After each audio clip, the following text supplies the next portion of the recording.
All right. This is just a really quick update for people that want to do Amazon Prime. Sometimes you'll get packages like this. This right here came in the regular United States Postal Service, so it doesn't have any kind of information on here that you actually need. So technically, if you get one of these from the U.S. Mail Service, that's not what we're talking about.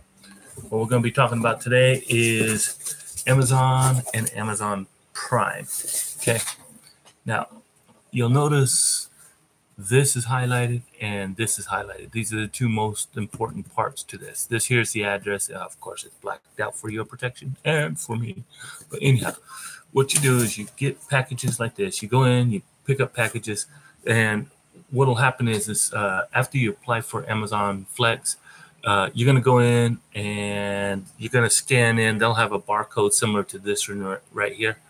And this barcode here is what will check you in. Not on this particular package, but they have one on a computer that you check in with. That way, Amazon knows that you arrived on time and stuff. But they will actually have you go into the warehouse. They'll direct you where to go. You'll see a crate with anywhere from 15 to maybe 75 of these boxes and stuff like that. This is for the 2, 3, and 4 hour blocks. I'm about ready to go full time on this for 10 hours a day, 4 days a week. But that's a different story. I'll get a different tutorial on that one as it comes through.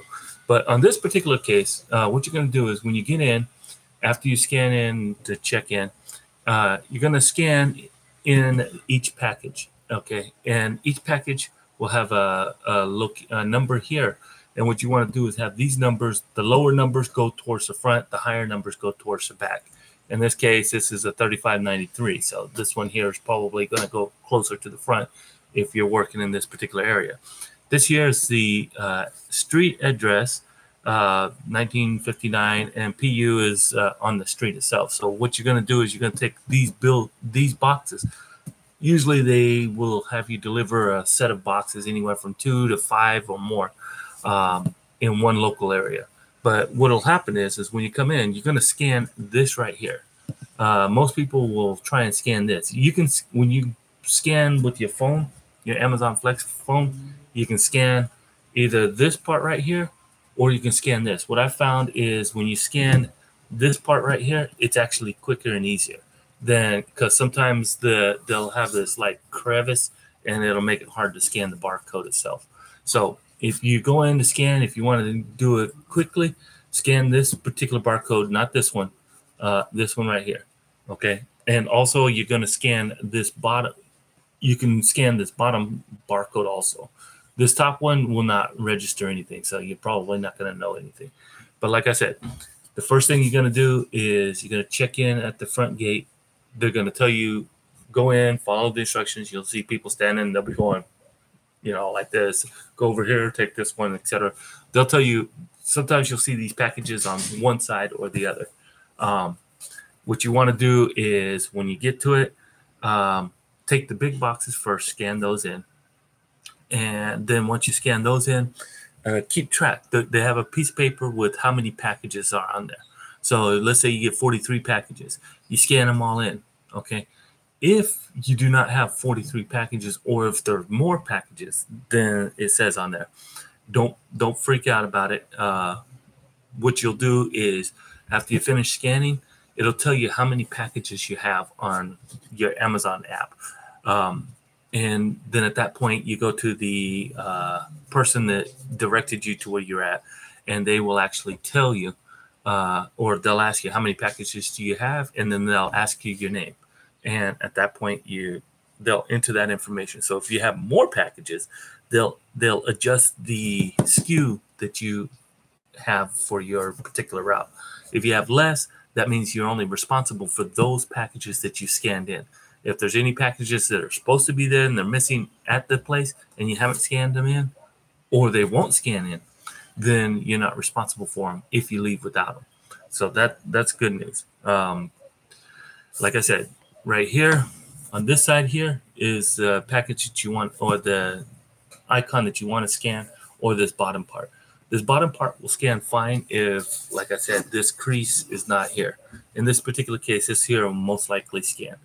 Now, just a little quick note, you'll get some packages that are about this size with this kind of information on it too. A lot of these will come in what they call bags, or these smaller boxes like this will come in big bags. There's a little trick to that, but you want to cover yourself on that too. On the bag, on the outside of the bag, they'll have an icon like on this side. And what you'll do is you'll scan that particular thing on the outside of the package, and then you wait for a second after you hear the bling, and then it'll tell you however many packages are scanned.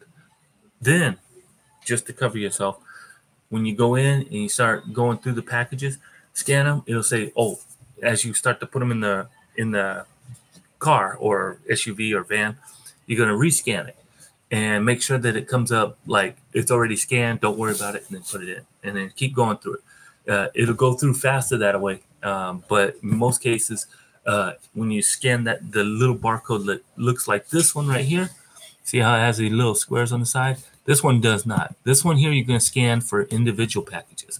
This one here, you'll see something like this on the little bags that come with a bunch of these and these in it all jammed up together. That's when you're going to want to scan the not on the package, but on the outside of the bag. They'll have one of these. You scan that, it'll automatically scan every package inside that particular bag. So, but once in a while, they'll have a package that's inside the bag that is not scanned. If it's not scanned, you run through it anyhow. The good thing is once you scan the bag and then you try and rescan it like this, it'll quickly tell you it's already scanned. Don't worry about it, and then you can put it in your package. Now, once you've got all of your packages scanned, and then you've told the person how that has the computer that keeps track of everybody as they come in and out, how many packages you have, then it's at that point where they'll tell you you're okay to leave.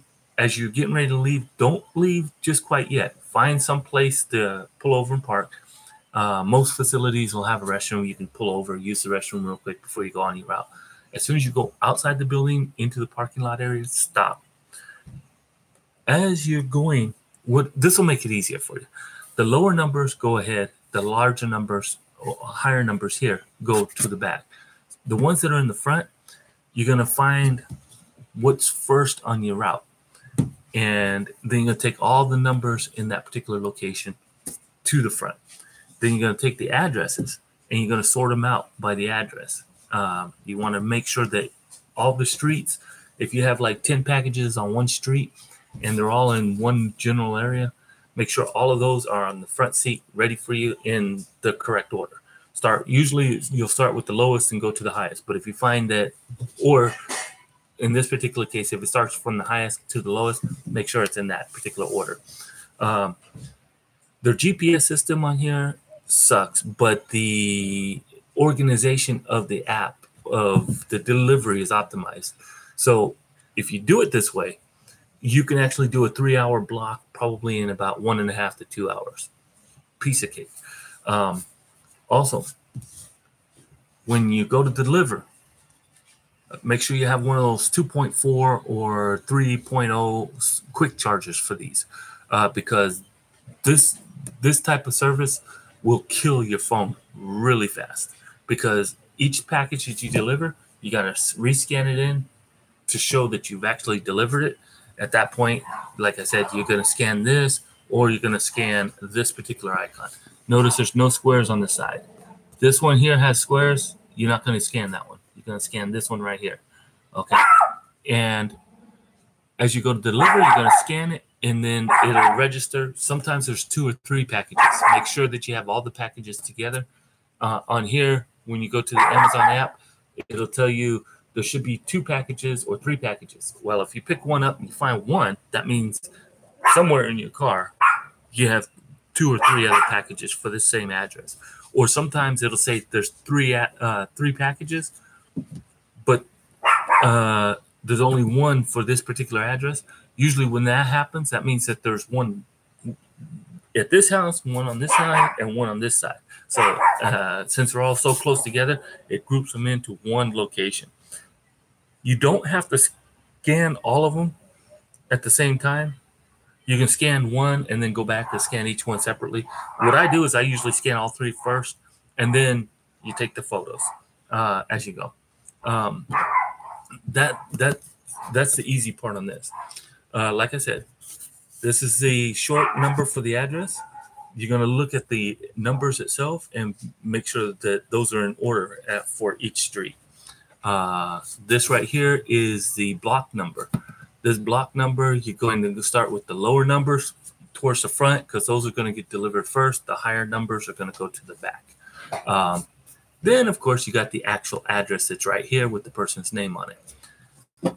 On the Amazon app, it may tell you, you may go to a gated community. In the app, there's an option that you'll see for an access code. Make sure you look at that. If the access code is blank, then you're probably going to have to get on an intercom and make sure that the person's home. If you can't get into the gated community, then we have a problem. Sometimes that does happen. At that point, you can attempt to contact the person that the package belongs to, and it does give you that option in the Amazon Flex app. But pretty much, it's that easy. So if you have any questions, there's a text option down here at the bottom. Feel free to ask any questions on this, and I hope this helped you out a little bit. Once again, this is how easy it is.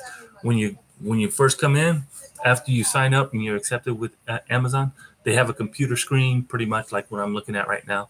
And on that screen, they have a big icon that looks just like this square one right here.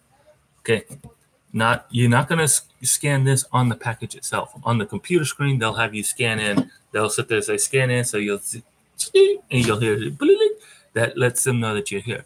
If you lose your internet connectivity, there's a good chance you may lose every scan that you do in the packaging. You may have to start all over, meaning that you're going to have to go back up, re-log in, rescan all the packages, and then start the thing over again. If they have Wi-Fi there, I highly suggest using their Wi-Fi service because that's a little more reliable. Because sometimes when you're in their brick buildings or concrete buildings, you lose the 4G LTE service on your phones.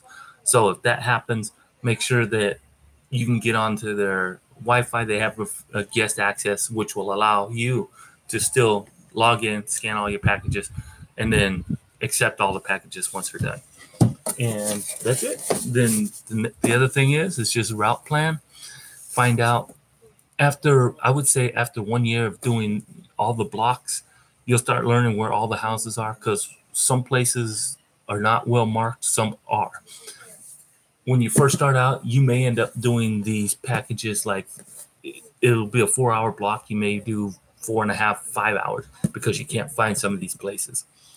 But as you go and you start learning where every address is, and each person eventually you start meeting, they get to know you. At that point, it becomes easier. So when you start getting these packages, it's easier for you to sort them out. You know which ones go where, and then when you go out, you'll probably get a 4-hour block with maybe 65, 70 packages. Then, especially during the holidays, then you go out and you'll probably be able to do it in 1.5 to 2 hours. Only because you know where every address is, so you can just quickly go out. Never, ever, unless there's no place to hide it, put this right in front of the door to where people from the street can see it, because that's where most of these packages get stolen.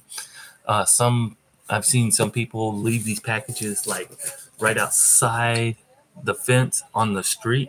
Some people just throw it right over the fence, and the dog chews it up or does something to it. There's some people that take it up to the front porch, lean it against the door, but don't knock. I actually got video where they've left packages at my house, and I put on the notes when I place my orders, always knock or always place it in a specific location. Only 2 people have actually done it exactly how I said to do it. The rest, they either just drop it, take the photo and split, and you have no idea until you get the notification on here stating, oh, your package was delivered.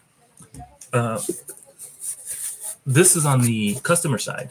Customers. One thing that I've noticed, and I've run into I've had a problem with this particular one. this package here came with a couple of parts that I needed, and it was supposed to go to a different person and to a different address.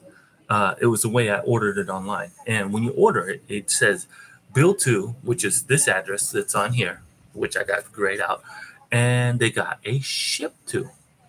And on the ship to, you can even put a different name. So the original order, when I put it for the billing, I have my name, my address. But for the delivery, I wanted it to go to the business address.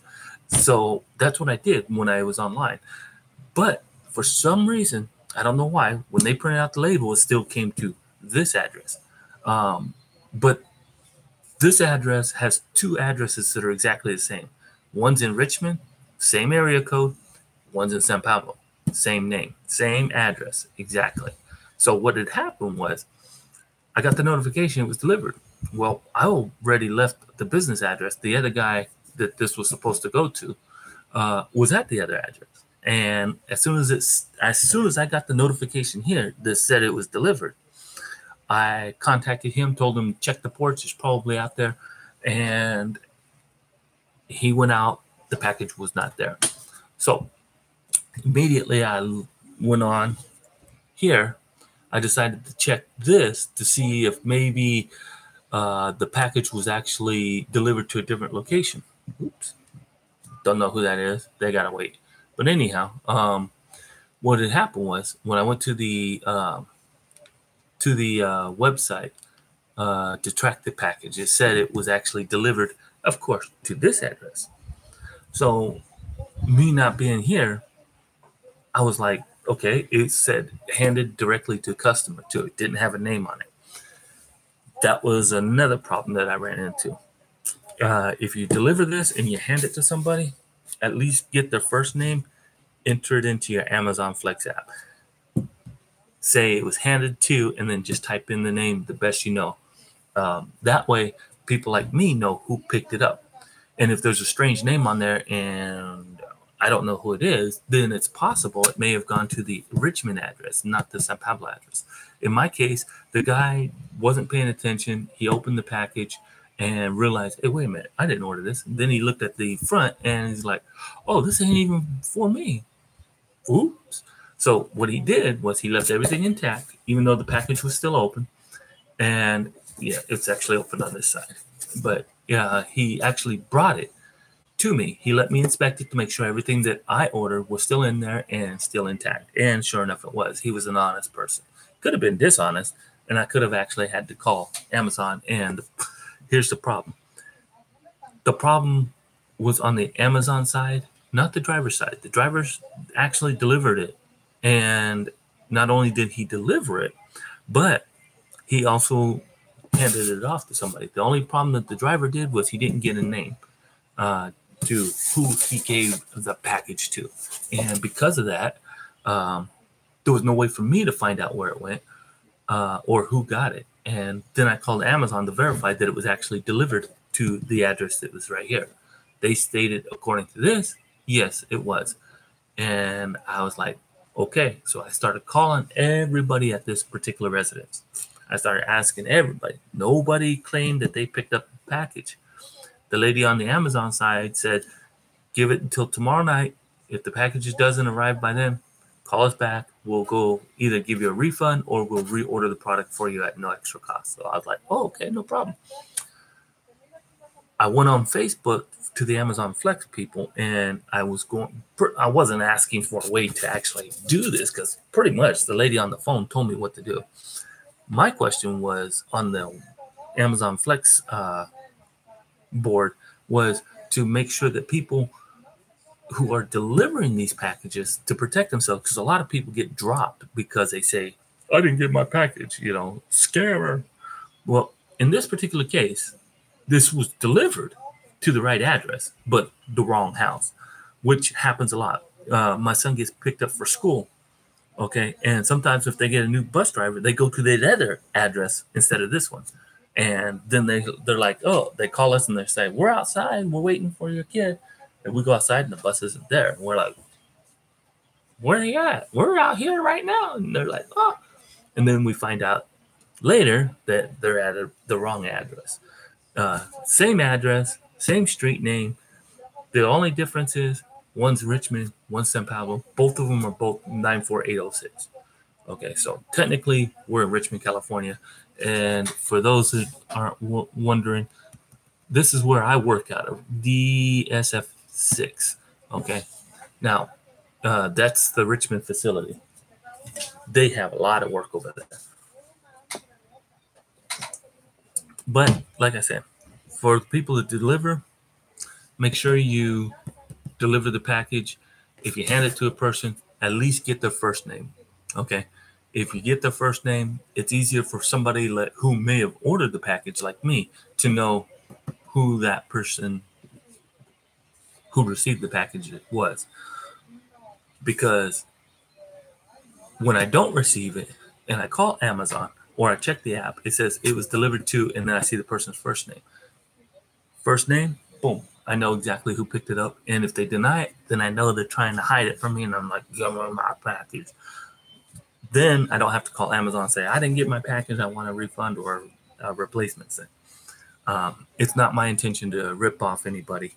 I'm one of those few nice, honest guys that actually do this. But I also make sure that not only do I take a photo, sometimes while I have the phone in my hand and I'm handing it to them, I'll have it like this, and the picture option will be up, and I go, that way I got a photo of them actually receiving the package. Then I get their name, and then I say handed it to, and then you got the photo as evidence and also their name. If they call back to Amazon and say, hey, I didn't receive the package, guess what? I cover my butt. I send this information to Amazon, say this person said that this was their name that was on the package. I got a photo of them actually receiving the package with me right here going, okay. Cover your butts. Also, make sure people that order, make sure you all the way through, you got the right address. Now, this doesn't always happen. I've been ordering stuff from Amazon. I know everybody has. 99% of the time, things go right. Things do happen that's beyond anybody's control. But with that, I hope this helped you out a little bit. If you have any other questions about anything that's on here, just let me know. And I'll be more than willing to do another live session or another recording and help you out. But like I said, it's really easy once you learn. The hardest part is when you go to a place like Point Richmond or another city. If you're in Fairfax or some other city or state, sometimes the neighborhoods are well marked, like my block is. And then sometimes you'll go to places where half the houses don't even have numbers on them, or the street ends before you get to the address. Like, for instance, this one here, let's say I was delivering to this particular location, right? And as I'm coming down, it goes to 1947. Then there's nothing past that. It's a dead-end street. So you're like, oh, okay, where's this address? So you look it up, and it says it's right here.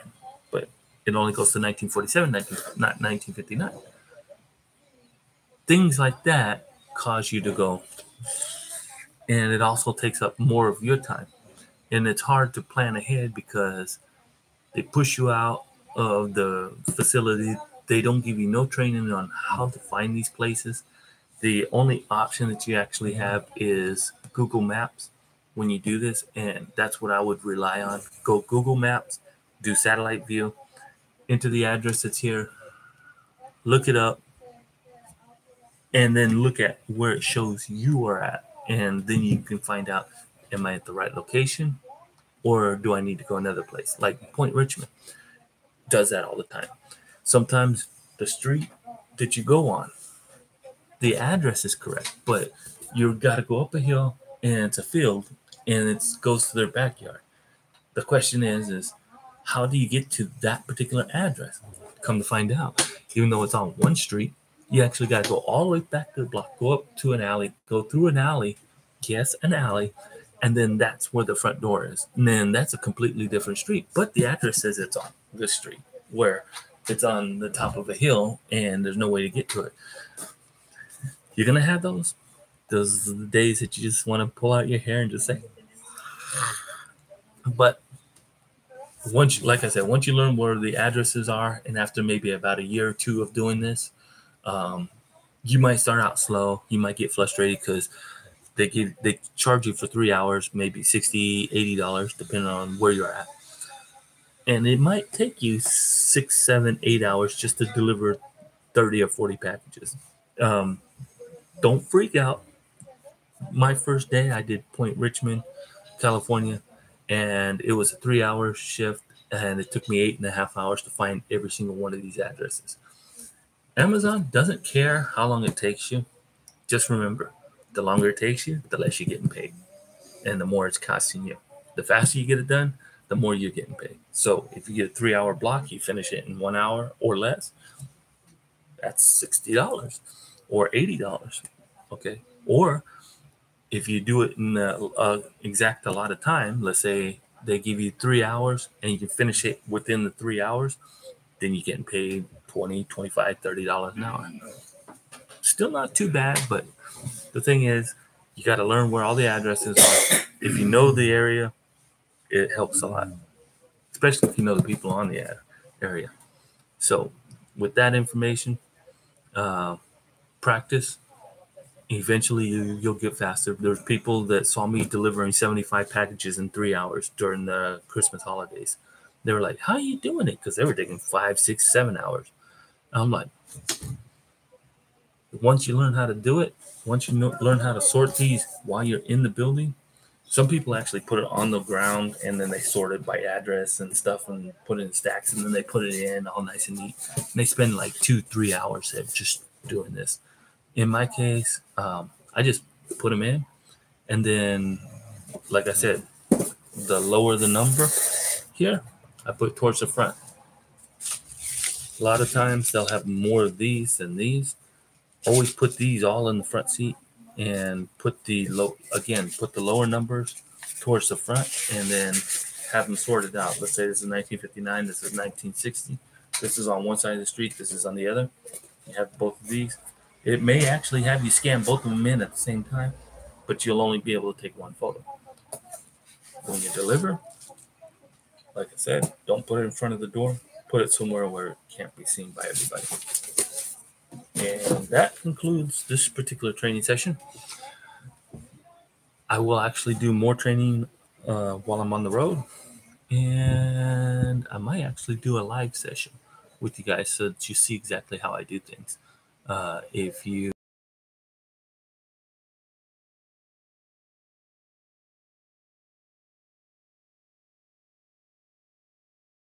guys have a great day. Now, how do I turn this off? I think it's here. Yep.